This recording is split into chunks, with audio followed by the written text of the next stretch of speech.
gabadha tani ee wariyadda ah waxay isku dayday inay shumisa ama dhunkanto ciyaaryahanka caanka ee Masar u dhashay ee loo yaqaano Mohamed Salah sida uu sameeyay markay damacday inay u soo dhawaato si ay u dhunkato si fiican u dhagayso una daawo inteena badan waynu garanaynaa Mohamed Salah oo ah ciyaaryahan caan ah waa ciyaaryahan dhinaca kubadda cagta guulihii kala duwan ee ballaarna waxay keeneen in caalamka uu ku yeesho malaayiin taageerayaal ah wuxuu ka mid noqday ciyaaryahanka kani kuwa ugu caansan kubadda cagta ciyaaryahanada dheela kubadda cagta kuwa badan oo Ingiriiska u dhashay oo islaamka aan waxba ka aqoon islaamka jiritaankiisa waxay ku ogaadeen ama wanaagiisa sujuudaha kala duwan ee ciyaaryahankan uu sujuudo xilliyada uu guulaha waaweyn gaaro laakiin barnaamijkeenani waxaan uga warramaynaa arrimo yaxyax geliyay Mohamed hase yeeshee si xikmadaysan uu uga dabaashay laacibka kan ee muslimka ee u dhashay dalkaasi Masar una dheela kooxda Liverpool ee dalkaas Ingiriiska ka dhisan wuxuu caan ku yahay inuusan iskibrin kaamirooyinka hortooda dadkana uusan ka fogaan wuxuu kaloo caan ku noqday ilaalinta uu ilaalinaya diinta u nasab sheegto oo ah diinta islaamka asaga iyo qoyskiisaba xaaladahan kala duwan ee yaxyaxale ee soo waajahay xidiga kan sida oo la macaamilay ayaynu arkaynaa cilmi baaris kala duwan oo weyn oo ay soo saareen dad ku takhasusay ogaanshaha fikradaha kala duwan waxay ogaadeen in Mohamed Salah uu bedelay dad badan fikirkooda kuwaasoo cabsi weyn islaamka ka qabay ilaa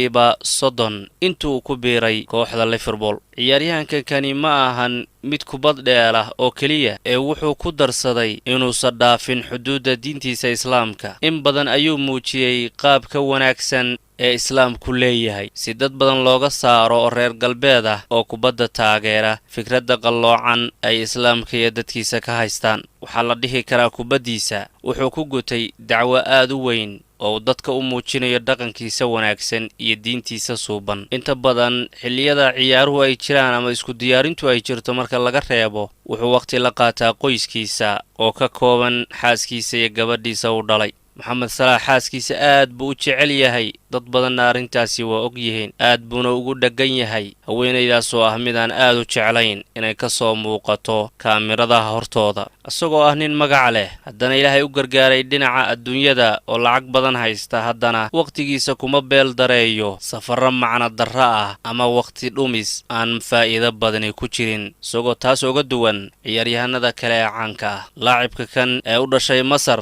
wuxuu wataa kitaabkiisa Quraanka safar walbana boorsadiisu ugu jira isagoo akhrinaya diyaaradda dhexdeeda dhaqankiisa u goonida ayuu leeyahay ciyaaryahanka kan xitaa markuu dhalinayo goolalka waxaana ka mid ah dhaqamadaas inuu ilaahay u sujuudo taasna waxay keentay inay siyaado dadka raadinaya islaamka oo raba inay wax ka ogaadaan sababtoo ah waanu ognahay malaayiin qof ayaa ku xiran kubaddan oo aad u xiisaysa caalamka daafihiisa kala duwan iyadoo sidaa tahay ayuu haddana Mohamed Salah tani u hoosgeliyay xaaladaha kala duwan ee bulshooyinkaasi kala diimaha ee kala nooca ee kala qaaradaha ka soo wajahaya ciyaaryahanka kan waxay ka dhigtay inuu yiraahdo waxyaalahan la kulmayo waxa iga hor istaagay inaan ka jawaabo dhaqankayga diimeed waa ciyaaryahankii ugu horeeyay ee xaaskiisa la soo muuqda iyadoo xijaaban kulamadii kala duwanaa kuwa badan oo dadka Ingiriiska waxay aad u weeraraan xijaabka iyo muuqaalka quruxda badan ee ay leedahay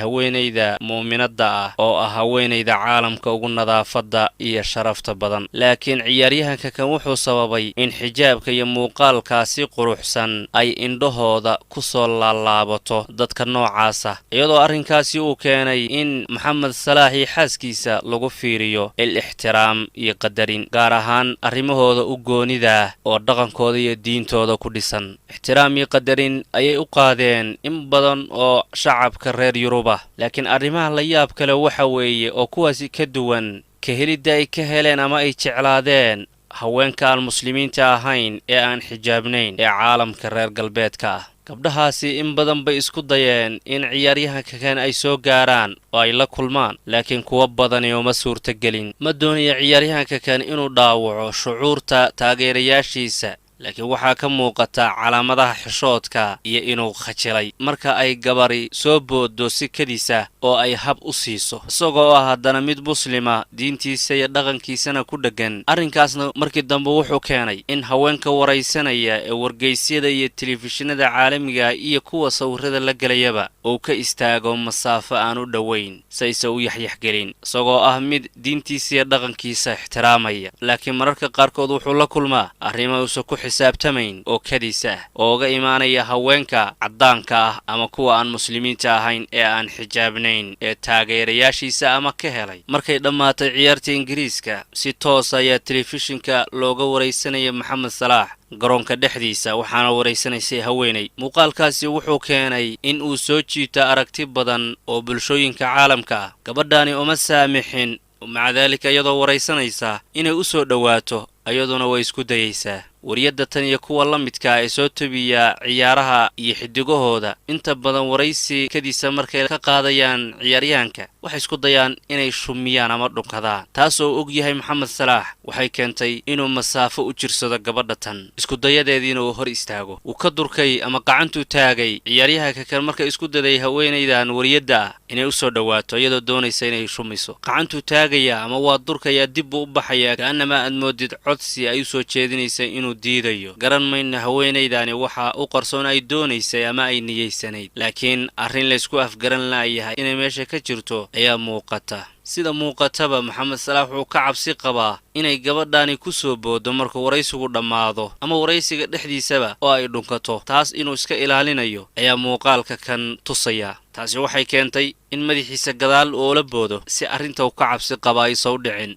si fiican u fiirso iskudayga wariyadda tan iyadoo aad moodid ciyaaryahanka kan inuu leeyahay raalli iga noqo. muuqaalkani wuxuu ku faafay baraha bulshada wuxuuna noqday mid aad loo hadal hayn og yahay. dadkii kala duwanaaye arkay mid walba fikrad buu ka bixiyey. qaar waxay dhaheen sidaa inuu sameeyo xaq buu u leeyahay. qaarna waa weerano waxay dhaheen ma ahayn gabadha inuu jac ku dhajiyo. laakiin arrinka meesha ku jira wuxuu yahay arrintaas inay ka imaanayso qof muslima oo diintiisa iyo sharaftiisa ilaalsanaya oo haddana reer leh bimacnaa xaas qaba. marka u saamixi mayo in ay wariyaashu u soo dhowaadaan si weyn. tanna waxay noo xaqiijinaysaa inuu yahay ciyaaryahanka kan mid diintiisu wanaagsan tahay xaaskiisana jecel. dhacdadii ugu dambaysay oo noqotay mid wararka caalamka ka gashay bogga hore oo ah in garoonkii ciyaarta ay isku soo tuurto haweenaydii u ekayd sidii inay qaawan tahay oo si kadesa oo kontarool la'aana iskugu soo tuurtay garoonkii ciyaarta dhexdiisa iyadoo doonaysa inay salaado ama la kulanto maxamed salaax. dhacdadaasi waxay noqotay dhacdo wararka caalamka bogagga hore looga soo qaato ama qodobada hore lagu soo qaato. markii ilaaladii garoonka ay soo dhex galeen oo ay qabteen haweenaydii maxamed salaax oo asaguna garoonka dhex taagan